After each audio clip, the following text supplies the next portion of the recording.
What is up, everybody? And welcome back to my channel. Welcome back to my podcast. It is Zachary Reality, and we have the icon and legend herself here, Abby Lee Miller, to chat all about her newest reality show, Madhouse.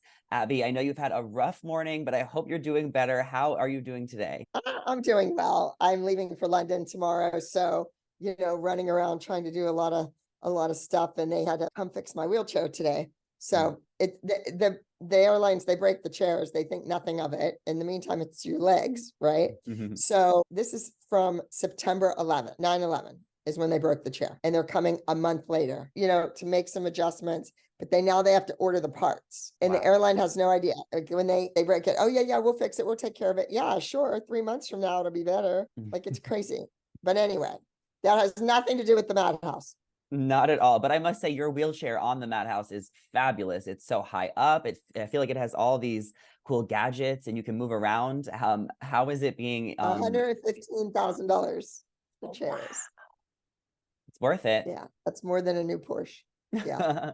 Well, you look great in it, and it does not shy away from your fabulous personality, which totally comes across on screen. So Madhouse is a show about dancers living in a house trained by Abby to become working professional dancers. So tell me about how you decided to get this show together and why you wanted to do it. Well, it was my creation. I've been wanting to do this for a long time, ever since probably season 3 or 4 of Dance Moms, because I really work with those older kids. I work with the little kids at my studio, of course, and raise them and train them growing up. But it's a different relationship with your 16, 17, 18, 19-year-olds, right? Those are the kids that you become so close to. You're with them more than they're with their parents. You understand them more than their parents do. You understand the life of being a dancer. And I also knew whether this kid or that kid or the other kid had what it takes to make it. Will they really do this? Will they succeed? Or are they throwing away a big college scholarship for nothing? So the kids that I believed in, I've had kids in 24 Broadway shows. I've had kids fly all over the world dancing. And sadly, everybody knows 7 little kids or 10 little kids or whatever from a television show. They should know these kids. So I wanted to do a show about that life, that struggle. And when you want to do this, it's all you've ever known, but now you can't get any work. So it was a very short shoot. And what I learned from the shoot is I can't really retrain these kids in 2 weeks. That's not going to happen physically. They need to really go through the motions and be in class every day, all day. So I think in the future, if I ever did it again, we would have to do a longer shoot. We'd need at least 6 weeks. And we need to really, beat out the mistakes their own dance teachers made. Yeah. I mean, it's a different concept than Dance Moms. Like you said, these students are older, and we're also seeing more of their personal relationships, as young adults who are working their way into the industry. It's very different than Dance Moms, but it's the same Abby Lee in a lot of ways. But I also see that you are much more patient this time around, and you're given a little bit more grace than your OG Dance Mom days. Is that because the moms are out of the way, or have you just kind of seen life as a new perspective recently? Oh, no. I think that the moms aren't there, so I don't have that fight. And I just have to be a little bit, I don't want to say nicer. I have to just think it's a different era. 2023 is different than 2011. Yeah. We're living in different times, and we have gay kids and straight kids, and I don't know what kind of kids, and this and that. So you have to be a little bit more aware and open-minded with all of that. But a bent knee is a bent knee, and a sickled foot is a sickled foot. That is never going to change. I don't care who you're sleeping with. Yeah, I mean, it's the tough love. I mean, that's what you have to do as a dance teacher. You have to tell them, toughen them out so that they can be prepared. And this season, we so far see 6 people you kept to stay into the house. We have Savoy, Hannah, Dominic, Austin, Sydney, and David. What was it about that core group initially that you chose to invite them into your Madhouse? Well, Hannah, of course, I was thrilled to get her away from her mother, as far away as possible. And Savoy is a student of Debbie Allen's, who I met when I was teaching at Debbie's. And Austin is from a friend of mine, or friends of mine, John and Cookie. They own a big studio called Dance Attack in Miami, Florida. So I knew where he was coming from in his training. And I knew, that he has what it takes, or could have what it takes. So those three were a given. Did you mention Elise? Yes, Elise. Okay, so Elise and Dominic and David have very, very interesting, kind of almost sad, horrific stories of their past. I've known Elise for a while. She came to booty camp in Pittsburgh. She's come to all my events in Los Angeles. And I just I think she needs someone to take her under their wing, really. David and Dominic, How is the show going to evolve throughout the remainder of the episodes? Oh, well, that has yet to be determined. Okay. In my objective as the creative is that somebody gets a job, somebody books the big gig. It all can't be a failure. They came, they learned, they loved, they were let go, but somebody has to move on. Somebody has to be the chosen one.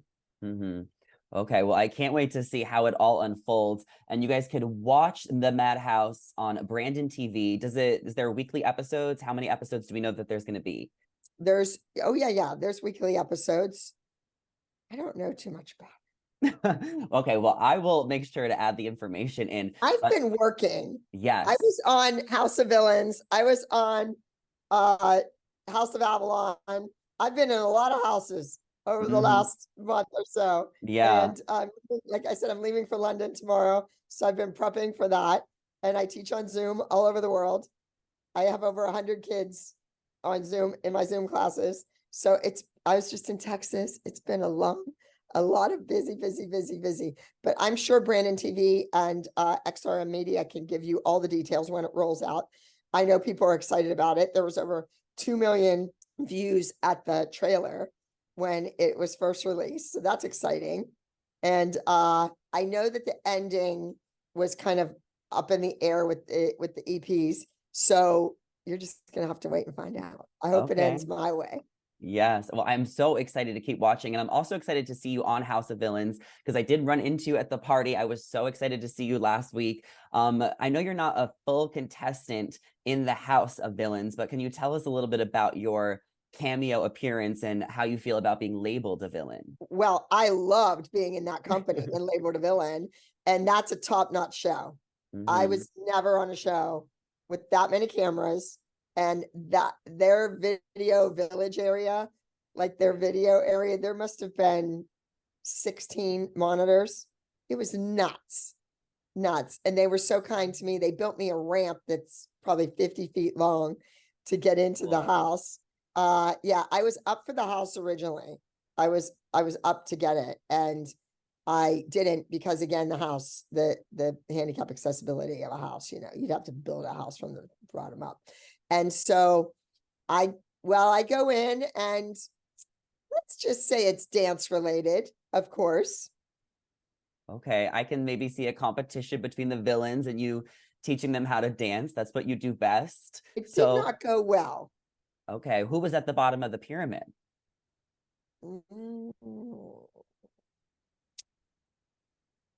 Omarosa didn't want to sweat. Of course. The two young girls, is there a Courtney, a Corey? Corinne. Yeah, no, they did not do well. Come on, you know who won. I don't. Who the best one was. Who's the best dancer? Who's the dancer? Is it Bobby? Yes. Of course, at the top of the pyramid. Also, I know you just he wanted a private lesson at the end too. You have to watch for that. Oh my God, I can't wait. I also know that you're working on your podcast, Leave It on the Dance Floor. So before we let you go, can you tell us a little bit about it and who some of your guests are going to be on and topics? Is it all dance? Goodness. Yes, of course. It's all dance. We spill it all. We hold nothing back. Richie Jackson has been on, Todrick Hall has been on, Kalani has been on. She has a 2-part episode. Eliana, a lot of the musicians that we used, Rachel Sage, the list goes on and Oh, I'm sure. Uh, JoJo? Rochelle Rack, who judged Abby's Ultimate Dance Competition with me, who's the associate choreographer of a new Broadway show coming out. Yeah, JoJo, I think will be next up. Yeah, so it's good. I didn't want to do it. I kind of thought about it. And I was like, I don't want to talk about that same crap anymore. No, no, no, no, no. But it's been interesting going back. And, you know, we kind of unpack some stuff that you forget about. Unlike the kids on the show, it wasn't toxic. I didn't block it out. None of that crap. I just forget. I'm just old and I went through a lot of chemo and I just forget things. You know, we did over 630 numbers. Wow. 630 some numbers we did. So when kids ask me, well, in episode 8 of season 3, you did a number, blah, blah, blah. And I'm like, I don't know what they're talking about. Who knows what they're talking about? So so I got to go back and kind of really look at things and you forget that things happen. I was like, oh my goodness, I forgot about that. And I forgot about this and blah, blah, blah, and you hear from the kids, what the producers are telling them that I'm saying, and then they're hearing from me what's actually going on with me and production. And so it's like this light bulb goes off and it's like, oh, okay, now I get it. That's why that happens. Right. Wow. So it's very, very, it's a crazy thing. It's probably nostalgic for the Dance Moms fans, but it's also educational for anyone that wants to learn about how to become the best dancer. And I'm sure you're going to be doing this for the rest of your life because you just love dance so much and you love teaching it. I do.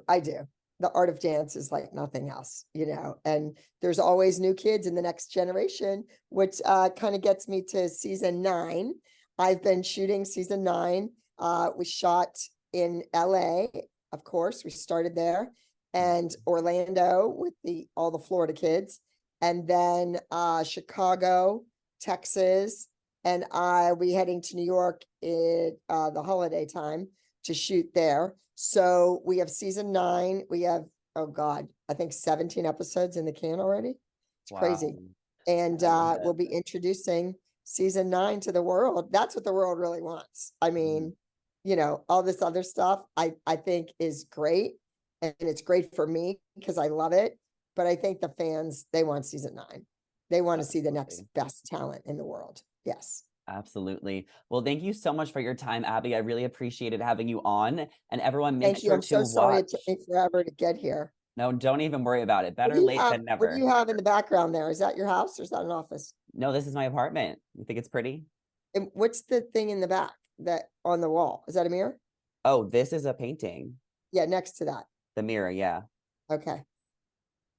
Yeah. All right. I just have my banner, my logo behind me. Okay, I love Because it. whether I'm in a hospital or a hotel room or my place, I want, it's comfortable for the kids to see that it's still the background. I'm still the same. Yeah, Yes. and if you guys are watching this on YouTube, Abby is not on camera today because she is packing for her trip to London tomorrow. I'm just not in hair and makeup. I plan to be in hair and makeup. I plan to give you the full glam, Abby, but they came to fix the chair and it took from 9:30 to 12:30.